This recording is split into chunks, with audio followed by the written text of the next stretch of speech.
This episode may contain content of a graphic nature, including descriptions of physical and sexual violence against adults, children, and animals. Listener discretion is advised. Hi everyone, I'm Tanya. And I'm Talia. And we are Crimes and Consequences, a true crime podcast.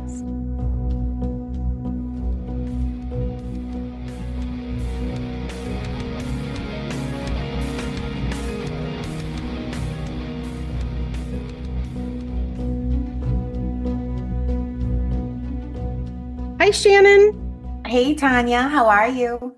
I am doing pretty good. How about you? I'm doing pretty good myself. What's the latest and greatest? Just a whirlwind of goodness. Yay! Well, though I do the Pilates now, the Reformers Pilates, and I'm just loving it, Tanya. I had 30 visits in about 3 months, and Joseph Pilates said, 10 visits, you'll feel this, and 20 visits or 20 sessions of Pilates, you'll feel this. But the last one was after 30 sessions of Pilates, you'll have a brand new body. And it really, my balance is so much better. And you don't think anything about, balance, what's that? I'm going to need it when I'm 70. Right. And 80. So I'm happy to have it now. Well, good. How about you, girl? How's week going? Just, toiling away at the new job. So I love it. It's going good. I like it a lot. And my coworkers seem nice. So we'll see how that goes, right? Yeah.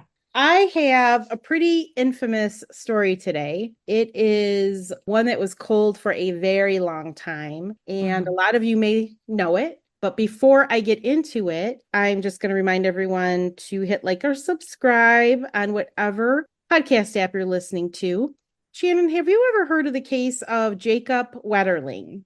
Not ringing any bells. All right. Well, I'm going to tell you. On October 22nd, 1989, Jerry and Patty Wetterling had left their kids. They had 3 kids. There was 11-year-old Jacob, 10-year-old Trevor, and 8-year-old Carmen. They had left the kids home for a couple hours to go to a dinner party at a friend's house that was nearby. I don't think it was within walking distance. And it's 1989, and you left your kids at home. I can remember being when I was 9, by myself. Exactly. 1989, I just graduated high school. Yeah, we're still under the 2000 changeover. Right. So, your kids, you know if they're responsible or not. Exactly. So anyway, while Jerry and Patty are at this dinner party, the kids call them up and they were asking if they could have permission to ride their bikes to a nearby convenience store to rent a video and to buy some candy. So the kids thought that since the next day it was a teacher in-service day, so they didn't have school, they thought, their parents wouldn't mind, let them stay up a little late. So they thought they'd ask. And after working out the details, which included, requiring the kids to carry a flashlight, wear bright clothes, and a reflective vest, they asked a neighbor girl to babysit their little sister. The parents agreed to say that, Trevor and Jacob could go to the convenience store to rent a video and get some candy. A friend of Jacob's, it was his best friend. His name was Aaron Larson. He was also 11. They asked him to come along. So he accompanied them to the convenience store. So they go and they're looking at the videos and stuff. And I read that they really wanted to rent Major League, but it was out. Do you remember Major League? I love Major League. Oh, my wild thing. Yeah, exactly. So it was out. So they ended up having to get something else. On their way home now, it's about 9:15. And this is October, late October. So it's probably pitch black outside. Yeah, I was just thinking. They were spotted riding down a rural road by a man. He was laying in wait for the kids. He had seen them go to the convenience store. And I don't know where he was in relation to this, but he decided that he was going to set his sights on these kids because he's a fucking child molester. Okay. Oh. So the man calls out to them and he's wearing a mask.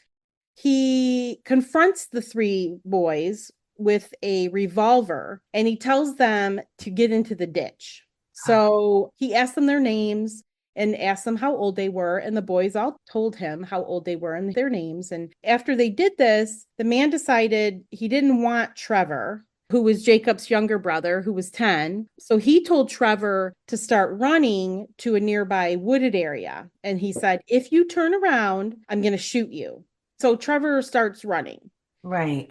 The remaining two boys, they're laying in the ditch. And after looking them over, the man who is perpetrating this, he tells Aaron to start running after Jacob's brother Trevor with the same, threat of death if he were to turn around. So Aaron takes off. And as he begins to run, he sees the man grab Jacob by the sleeve of his red St. Cloud hockey jacket, because this takes place in Minnesota in a town called Joseph. So St. Cloud is a big city. Twin Cities, I think. Yeah, St. Minnesota. Yeah. And so he grabs his hockey jacket, and moments later, when Aaron catches up with Trevor, they muster enough courage to look back where Jacob was with the man, and they look, and Jacob and the man are gone. Right. And after this, Jacob is never seen alive again. So after telling Aaron and Trevor to run off, Jacob's captor handcuffs him, and he orders him to get into the front seat of his car. He told Jacob, keep your head down.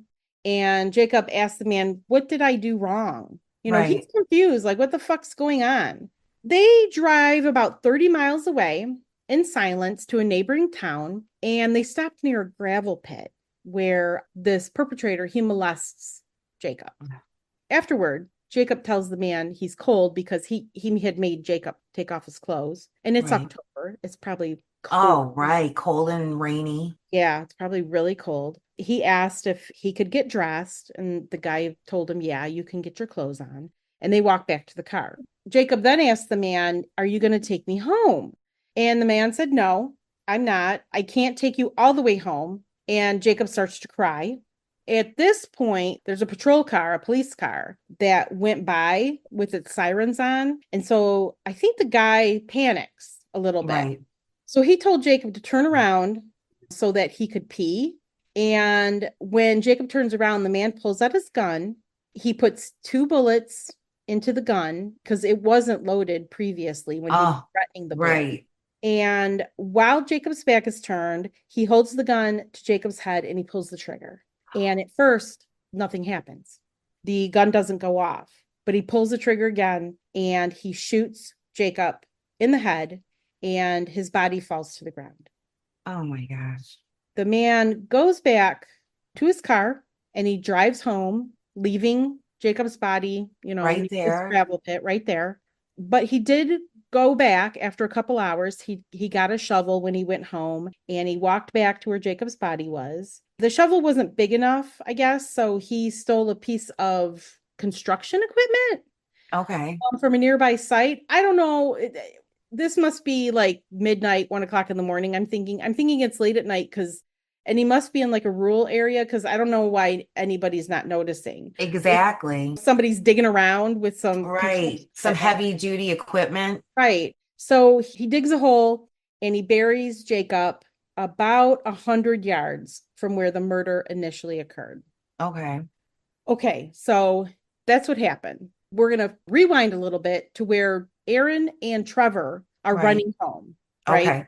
So they get to the Wetterling's house and they tell the babysitter, her name was Rochelle Curtis.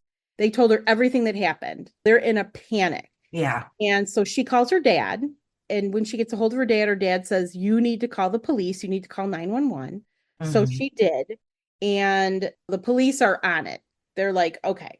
Sheriff Charlie Graft, he had been a sheriff deputy for about 38 years. So he's a seasoned. Oh, yeah. Seasoned cop. He was paged to the scene of Jacob's abduction around the time he was sitting down to watch the 10 o'clock news. Mm-hmm. The abduction site was only 4 miles from his house, so the search for Jacob started right away. Oh, good. But there really wasn't much success. The initial search of the site lasted 3 hours, like from where Jacob was initially kidnapped. Okay. And the only real evidence that they got was they found like a faint tire track. Okay. Like a print.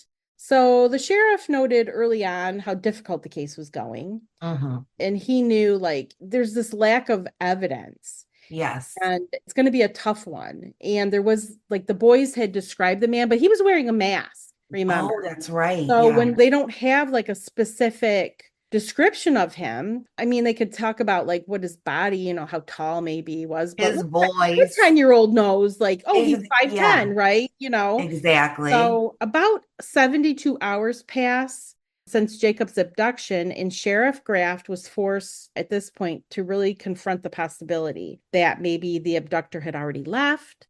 It's Right. possible that Jacob could be dead by now, because they Right. say like every hour that passes in an abduction, it's worse and worse for the victim. Yeah, for sure. However, they don't give up. The search continues, and the police went on to find some more tire tracks.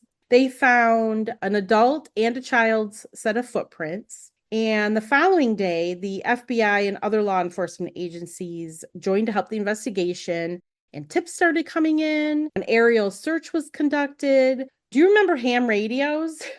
Yes. Yeah, so ham radio operators volunteered to try and track Jacob down. People searched the terrain on horseback, and hundreds of volunteers combed the area day and night. That's awesome. Just a couple days after the abduction, an FBI profiler joined the case, stating that the abductor is likely a white guy who's a loner with a physical deformity who committed a similar crime in the past. I love Okay. profiling. I Like, do too. Talia always loved it too. And we had our favorite FBI profiler. His name is John Douglas. Oh, He was like the guy. Did you ever watch Mindhunter on Netflix? no, I didn't. So Mindhunter was based on like when the FBI first started doing profiling Profile.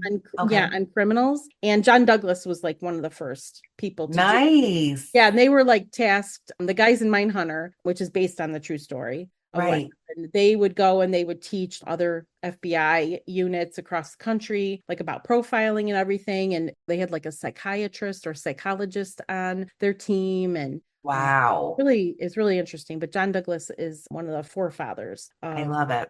Investigators soon learned that there was an incident that had occurred in the area about 9 months prior to Jacob's abduction, and that involved the abduction of a 12-year-old boy named Jared Shirel. Mm-hmm. He was taken while walking home from a cafe on January 13th, 1989, and it was only like 10 miles from where Jacob was abducted.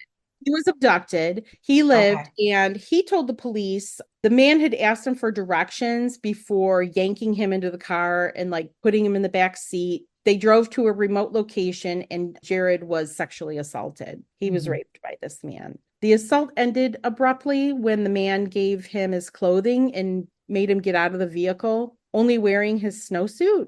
And he told Jared to run and don't look back.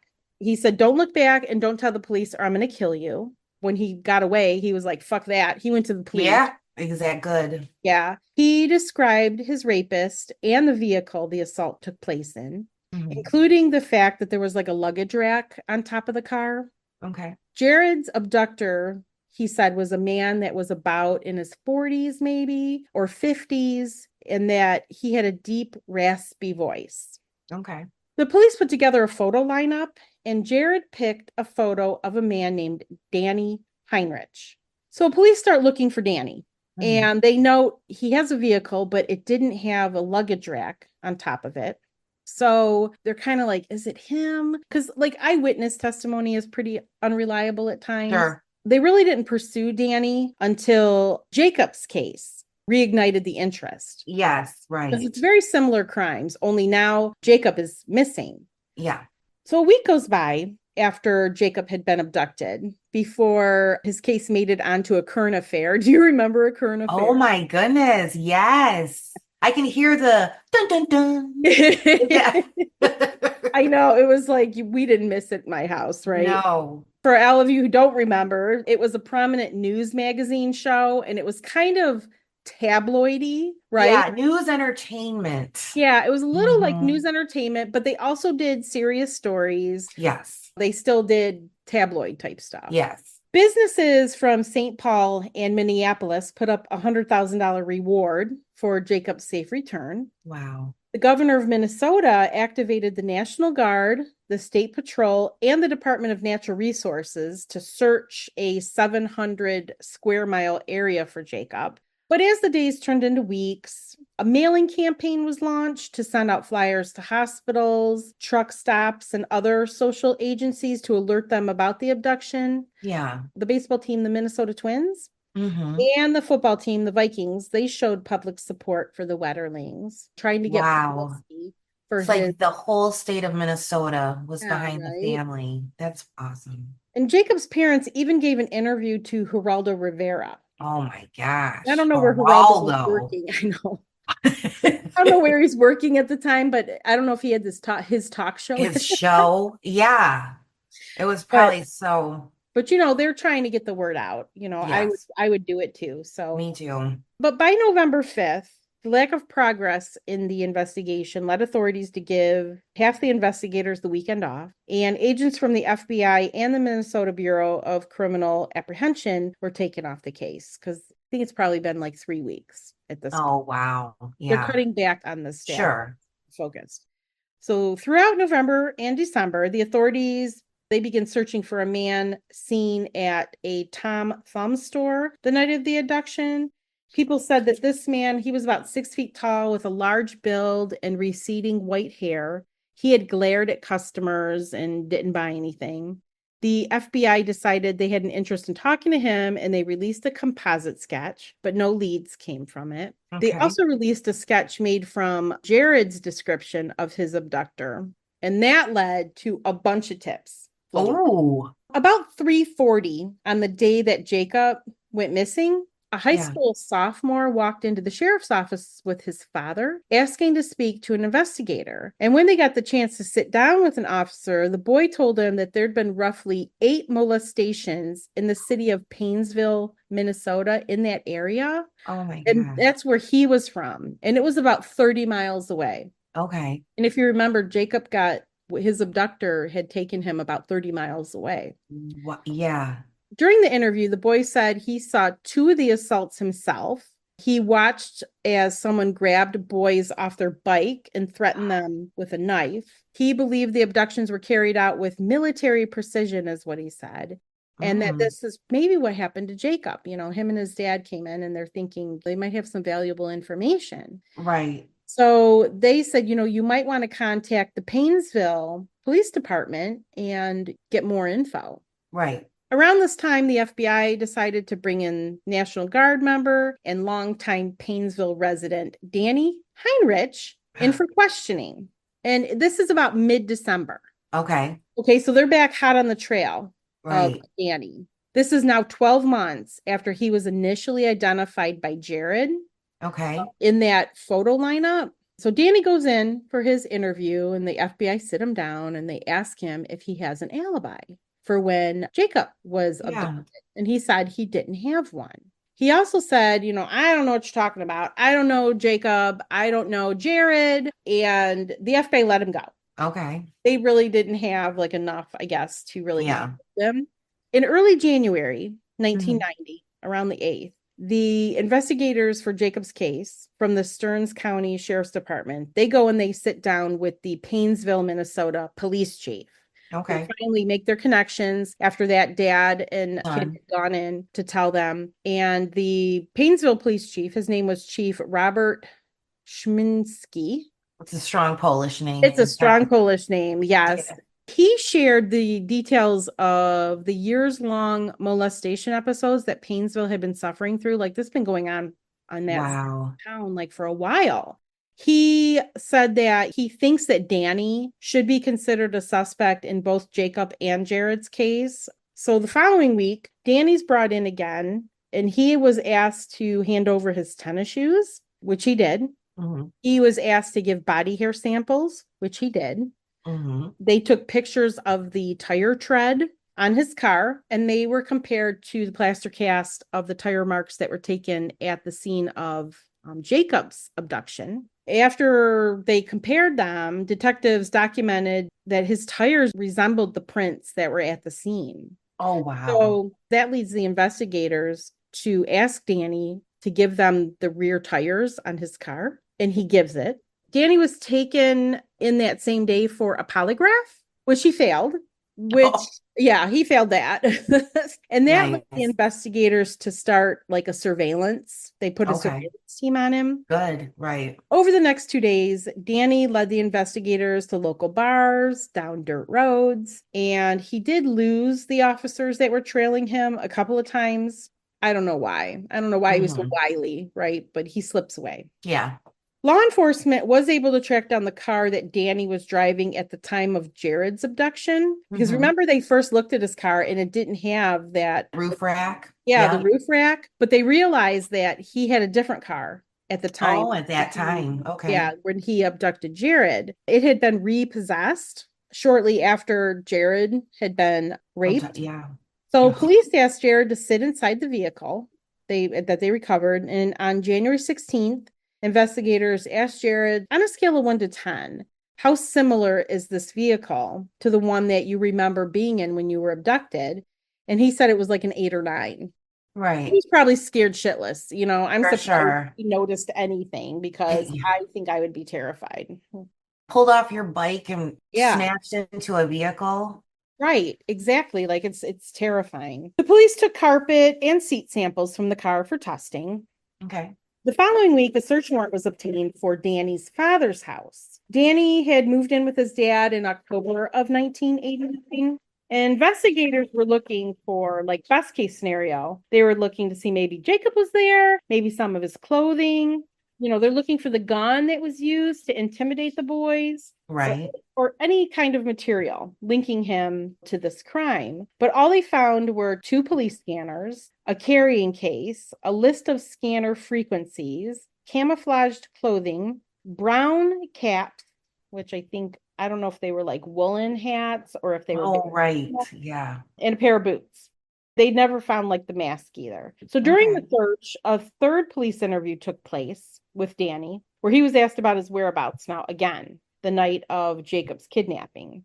He said, I was probably home and I didn't go anywhere near St. Joseph's that weekend. So I'm thinking like where the abduction happened. Right. They did find a couple pictures of kids in their underwear in a trunk in his home, but Danny said he objected to them seizing them and later claimed that he burned them. Like, I don't know if they. I don't know how I got these. Yeah, right. I'm holding them for a friend. Yeah, like I got some pervy ass photos of some little kids or something. Yeah, who you hanging around? Yeah. Ugh, pigs. The next day, the FBI visited Danny and asked him to participate in a lineup. The lineup was for Jared to view, as well as 3 boys who had reported seeing a suspicious man in a car near the Wetterling home the week before Jacob was abducted. But none of them picked out Danny out of the 6 men.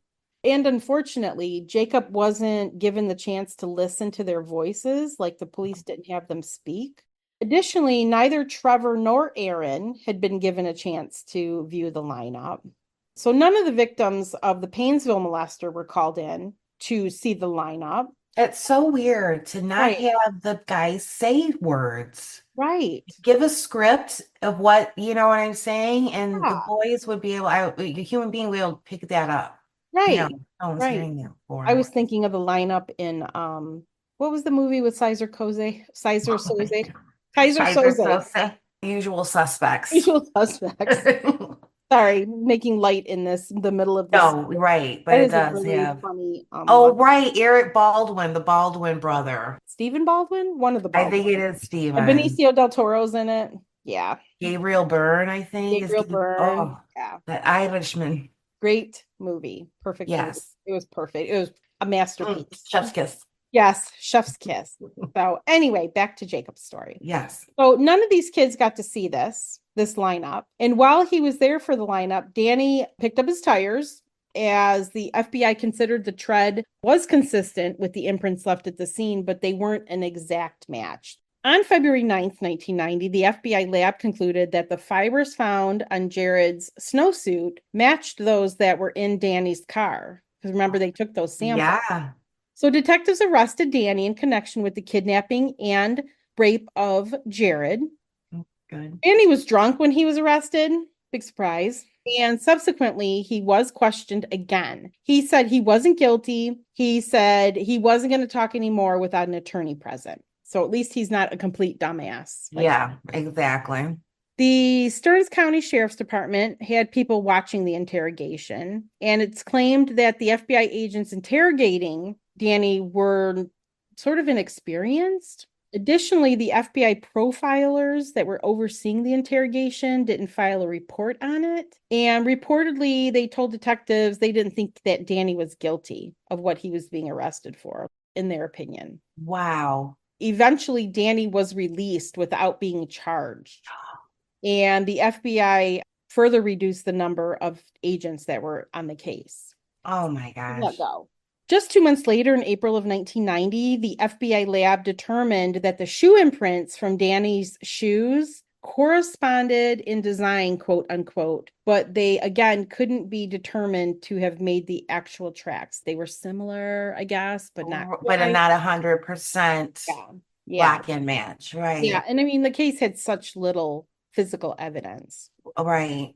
So now it's October 22nd, 1990, and a year has gone by since Jacob's abduction. More than 700 people gathered less than 2 miles from where Jacob had been abducted. They had like a vigil, and an FBI spokesman said that by the first anniversary of his abduction, about 2,000 people had been interviewed in connection with this case. Sheriff Charlie Graft, he retired. He was the sheriff that initially got to the scene. Remember, I told you he'd been like officer for like 38 years. Yeah, well seasoned, watching the night news. Yeah. Yeah. He retired, and he said, quote, "Nothing in 38 years of law enforcement hit me like this case has." And wow. Not a month later, in February 1991, all of Danny's property was returned to him. Everything that he had given to the cops, they gave it back to him. Wow. At some point in March of that year, an FBI task force commander and a Minnesota Department of Corrections investigator interviewed a guy named Dwayne Hart. Dwayne was a convicted sex offender from Paynesville and an acquaintance of the Heinrich family. So he knew Danny's family. Oh. And it's believed that Dwayne had dated Danny's mother for a period of time and possibly abused Danny and his siblings. Okay, that's the rumor. Okay. Dwayne disclosed that he'd been in Danny's apartment the month that Jacob had been abducted. And he'd seen a black suit like the one he had claimed to have been seen worn by the kidnapper. Right. In the Paynesville molestations. Dwayne said he'd also seen a handgun and 2 police scanners. He told investigators that Danny had asked him how to dispose of a body, to which Dwayne told him, "Oh, I'd wrap it in a plastic bag and leave it at a sewage treatment plant." Like, I guess that's how he would dispose of someone. Dwayne told the interviewers that he suspects that Danny was guilty of the abductions. Right. But it doesn't seem like any follow-up was done to these statements. These cases amaze me where there is like shitty follow-up. I mean, they come in balls hard strong. I love it. The whole state. And then this. I don't know if it's lack of evidence. I think that's part of it, because when you arrest someone, you really have to have probable cause. Yes. You can just do it on, oh, Joe Schmo thinks that he did it, so I'm going to go arrest him. So I get it from the legal perspective, but you're right. These cases drive me insane, because if this was my kid, if Jacob was my kid, I would be furious. Thank you. Like, exactly. What is happening? What is everybody doing? Right? Find my child. Right. I get it from the law perspective, and I get it from being a parent and wanting movement on these cases. Yes. And the more time that goes by, I'm sure it's torturous. I don't even I can't even imagine. Right? Yeah. So after this interview with Dwayne, Danny's name pretty much just almost disappears. Wow. No further action. Moving on. Right. Yeah.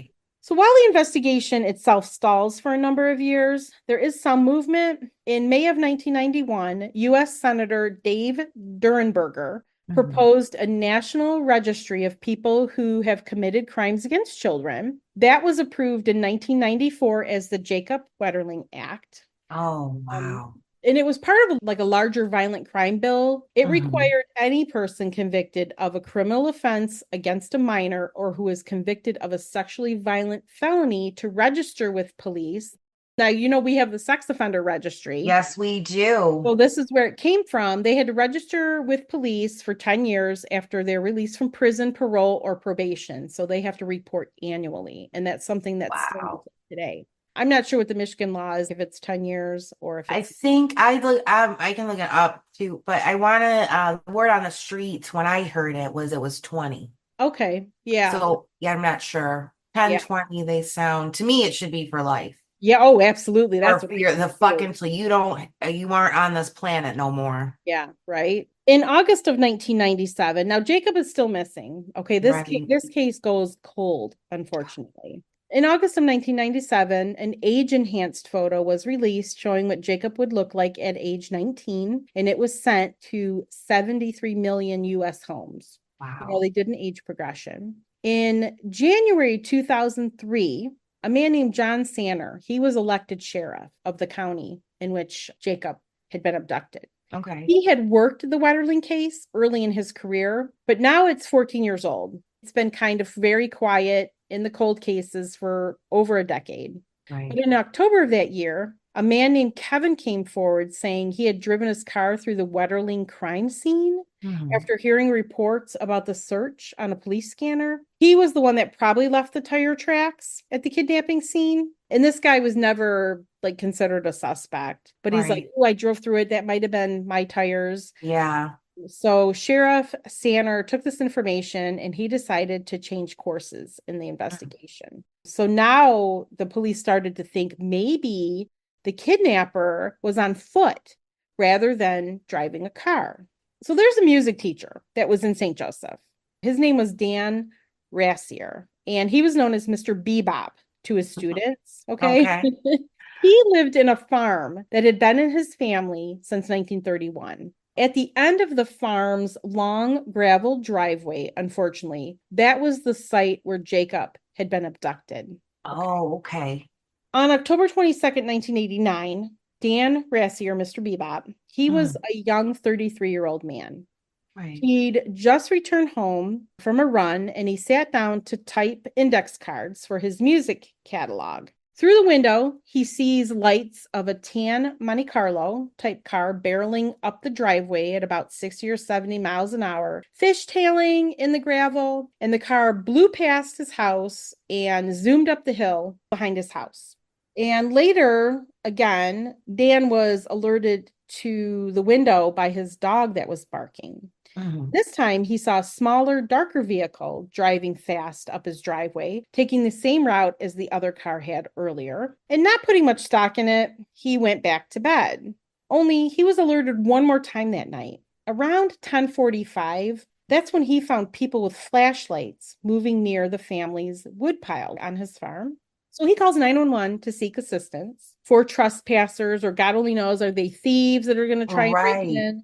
That's when they told him, no, a child was abducted in the area, and that's everybody's. Oh, okay, yeah. He's like, okay. So he goes outside to speak to the sheriff and other officers, helping them. He had buildings on the farm, like farm buildings. I don't know. Yeah, the outbuildings. Yeah, the outbuildings. So he wants to assist. So he's opening them up so the police can search. Nice. And he goes back inside his house. He believes that if he had done more to help police scour his property, if he'd welcomed them inside to fully search his house and property, the next 10 years that turned into a nightmare for him wouldn't have happened. But he didn't. Right. Now speculation starts to be fueled about Mr. Bebop. Okay. Oh my gosh. Yeah. Now Sheriff Sanner, right, he has this idea that maybe the abductor went on foot. Yes. And so he's looking for someone that could have been on foot. And here's Mr. Bebop. His house is right here. Yeah. Right here. He could have done it, right? So he's named a person of interest in 2004. Boy. Yeah. He denies up and down any involvement in this case, adamantly. The belief was that Dan didn't act urgently enough in the immediate wake of Jacob's disappearance. Early in the investigation, his tires were looked at, his trunk was searched, but then there was nothing for years. Like they did that initially. Yeah. When that guy Kevin came forward to claim that he was a driver of one of the vehicles taking the joyride through Dan's property that night. Remember I told you, he was like, ooh, that might have been my tires. The investigators approached Dan, who was a music teacher, and they grilled him mercilessly, and they urged him to confess. You know how the cops do it, right? Yes. I mean, I've never been interrogated. Yeah, put the thumb screws on the Yeah. music teacher. Right. Real, Yeah. real big man. Okay. Right. Dan said it never occurred to him to hire a lawyer in this process. Wow. He said, I just kept telling them the truth, and you think the truth will set you free. And as Talia and I have always said to people on the podcast, I don't give a fuck if you're innocent. You do not talk to the police. You hire a lawyer. Yes. And you don't say shit. Okay? Exactly. Because Mr. Bebop, his 10 years of his life turned into a nightmare because he decided to be cooperative and try to help, which a normal person would try to help. Like, I would want to help, right? I would too, exactly. But if police are saying that I'm a person of interest and I know I haven't done it, fuck yeah. I'm going to shut right Yeah, down. I'm going to shut right down, and I ain't saying shit to anyone. Okay, so in October of 2009, Patty Wetterling, who was Jacob's mom, he wanted to talk to Dan, and she asked him point blank, did you abduct Jacob? And he told her no. He told her, no, I didn't do it. I don't know if she believed him or not. Maybe. In July 2010, the sheriff's office and state agents went back to Dan's farm to search it again, bringing with them backhoes and dump trucks. 6 loads of dirt and other Rassier family items were removed from the farm. Wow. Investigators didn't explain what they were doing or what they were looking for, but the following day, the music teacher, Mr. Bebop, was named a person of interest again in this case. It was determined by September that no evidence was found, so it took a few months. By then, his reputation was completely ruined. Yeah. Parents at one of the schools he taught at requested a paraprofessional be present while he taught. They didn't want their children left with him. He was humiliated. He felt it was everybody just didn't believe him. The slander. Oh, yeah. In 2012, he penned a detailed letter sent to more than a dozen government agencies and officials, including his governor and senator, saying, quote, no innocent witness should ever have to go through what I have gone through with my family, end quote. Yeah. Oh my gosh. Right. In July of 2012, the Minnesota Bureau of Criminal Apprehension reported that it obtained a DNA profile from the wrist of the sweatshirt that was worn by Jared when he had been kidnapped 23 years earlier. Oh, wow. The sample pulled from the sweatshirt contained DNA from at least 2 people. So it was Jared and someone else. They said, though, the predominant profile was a man's profile, though. There was a little bit of Jared in there. Right. And predominantly, though, it was profile for a man. And the Bureau stated 99.5% of the general population could be excluded from that sample. So they're looking very small percentage. Yeah. Another year and a half later, there's a DNA profile that was pulled from a baseball glove that was recovered from a May 1987 Paynesville molestation case. And that came back with a mix of 3 or more unidentified people. So I don't know if you've ever heard, but there's internet sleuths out there. Okay. Talia and I actually met the guy who started the Doe Network. Okay. The Doe Network is a network of people that are missing. And right. You can go to the website and you can look up people. I think you can go through the alphabet and they'll put whatever they have. Sometimes when people are missing, they'll put photos of things they were wearing or a composite. Yeah. Or things like that. So Talia and I met this guy and he initially gained some fame because he solved like a cold case just by doing internet sleuthing. Right. He was a really cool guy. I heard he passed away recently and he wasn't that old. He was pretty awesome. I enjoyed meeting him. But anyway, there's a true crime blogger. Her name was Joy Baker. She began researching and writing about Jacob's case in 2010. She was a mother of 2 teenage boys and only lived about 45 minutes from where Patty and Jerry Wetterling remained in Jacob's childhood home. Yeah. During her research, she came across an article from 1987 detailing the activities of the Paynesville molester. And she had done some research associated with Jared's attack. So after sitting on it for some time, she eventually decided to track down Jared, who by now is a 37-year-old grown man and he's a plumber.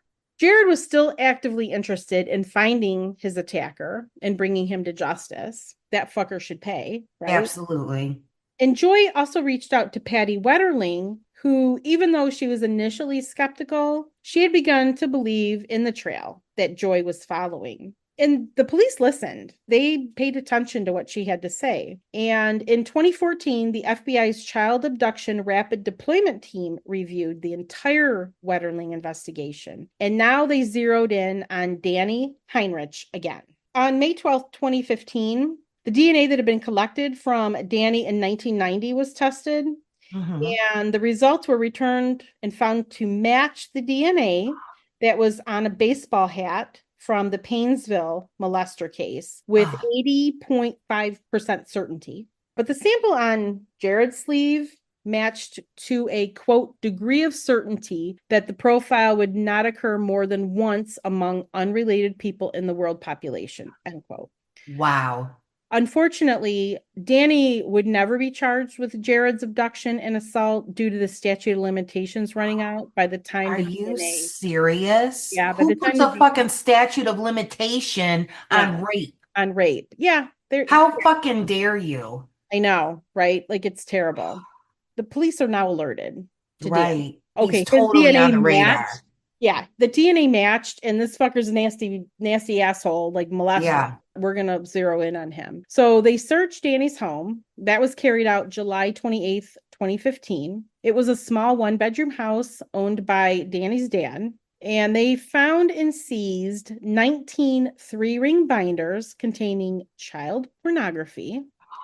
They found a pair of silver handcuffs, duct tape, camouflaged pants and shirts, 4 bins filled with boys-sized athletic wear. And it's believed that Danny was also making his own pornography using copies of a Paynesville yearbook from the 1970s. I don't know what that means, but right. There were also numerous videotapes of what appeared to be surreptitiously recorded footage of neighborhood children delivering newspapers, riding bicycles, playing in public playgrounds, and participating in sports activities. So he would, wow. What the fuck, dude? Exactly. During, what a stalker. I know, right? Like, fucking gross. I'm so grossed out. Yo, and then he just sitting in his house there on you don't know it's behind the house, the door of the house you're looking at. He's watching these videos of kids playing fucking baseball and shit. I'm just. Yeah, doing wholesome, riding the bike, delivering the paper. Being kids, right? Yeah. Yeah. During an interview conducted during the search, Danny admitted that some of the things that they were going to find would be, quote unquote, pretty damning. Oh. Yeah, maybe your child porn collection was pretty damning. There's the smoking gun. And he admitted that he downloaded images from the internet. In late October 2015, Danny was arrested and charged with child pornography, and he was named a person of interest in Jacob Wetterling's disappearance. In 2016, he signed a plea agreement where Danny confessed to abducting, molesting, and killing Jacob. Wow. Shortly after the plea deal, Danny led the authorities to farmland near where he had lived in Paynesville. Mm-hmm. And it's here that he walked them to where Jacob's remains were 27 years after he was killed. In a confession in court in September 2016, Danny admitted that while he'd been out driving that night in October 1989, he'd seen the 3 boys riding the store, and he decided to pull into Dan Rassier's driveway to wait for them. About 20 minutes later, they were riding back, and he confronted them. He pulled out a .38 Special Smith & Wesson snub-nosed revolver. After he'd gotten Jacob handcuffed and settled in the car, he drove away. He'd heard a lot of activity on the police scanner, so he decided to head back to Paynesville. Pulling into his town, he turned on the sewage pond road. Remember, Dwayne Hart had told him to bury a body by the sewage treatment plant? Yeah. And he drove up next to a field of trees. That's where both Jacob and Danny undressed. Danny molested Jacob. He asked Jacob to touch his penis and masturbate. Ugh. They were only there for about 20 minutes or half an hour before Jacob said he was cold, and they got dressed. Danny said there was no actual rape, like penetration rape or oral sex with Jacob, but okay. Okay, we're not going to go there, but we don't. Oh my gosh. You're a child molester. Yeah. But this is the one I'm not going to do. Yeah. That I'm not. I've raped Jared before he picked up Jacob. right? But okay, Exactly. yeah, because people, they fucking want themselves to look as best as possible. Even though I'm taking you where I dumped his dead body and I Yeah. buried him almost 30 years ago, but no, I didn't do those things. Oh, don't think I'm that way. How dare. Right. And it wasn't until the police vehicles with lights on that was driving down around Paynesville. That's when, remember, I told you Danny started to panic and then he shot Jacob. Danny said he went home, and when he came back to the murder scene that night, he dragged Jacob about 100 yards to bury him, and he hid the body sometime after midnight that night. During his Wow. confession, he admitted that he'd returned to the site about a year later, again at night. He walked back and he shined a flashlight. And at this point, he could see Jacob's red jacket, part of his jacket. Part of Jacob's remains had been uncovered, and I'm not sure if it was from like animal activity. Yeah. But he brought a garbage bag with him, and he placed as many of the bones that he could and clothing items in the bag because he was going to move them. He walked over across the highway to a rural farm area fairly close to the original site, and he transferred the remains by burying them about 2 feet deep. He moved Jacob's remains. Yeah. It was after this confession that finally Mr. Bebop was cleared from being a person of interest in the case. As part of the plea agreement, Yeah. and it was Jacob's parents were aware of this, Danny would never be charged with murdering Jacob Wetterling. That's unfucking believable. Yeah, he was only ever charged for the child pornography, and he was given a sentence of 20 years. He is scheduled to be released in 2033 when he is 70 years old. Wow. At the sentencing, Aaron, if you remember, Aaron was Jacob's best friend. Yep. And Trevor, Jacob's brother, along with Jacob's parents, they all spoke. Jared refused to speak in court and stated only after he left the room, quote, "He should know that the words that he had spoken to me on that evening haunted me for years," saying about Danny. Right. Aaron and Trevor addressed the court about the guilt they felt from running away. Yeah. Yeah, And their from that kids. moment. Yeah, Aaron said, quote, "Every day I lived with believing that me running away was a choice. During all these years, every decision I made in life revolved around Jacob and the guilt I felt because Oh my God. I was still here. I was the last person who cared about Jacob to see him, to be right next to him, and I just left him." While Jacob's parents spoke, they talked about the financial strain searching for Jacob took on them and how it nearly destroyed their marriage. I can only themselves, Yeah. their marriage. I can't even. Yeah. 4 months after Jacob's abduction, his parents started the Jacob Wetterling Foundation, which was an advocacy group for children's safety.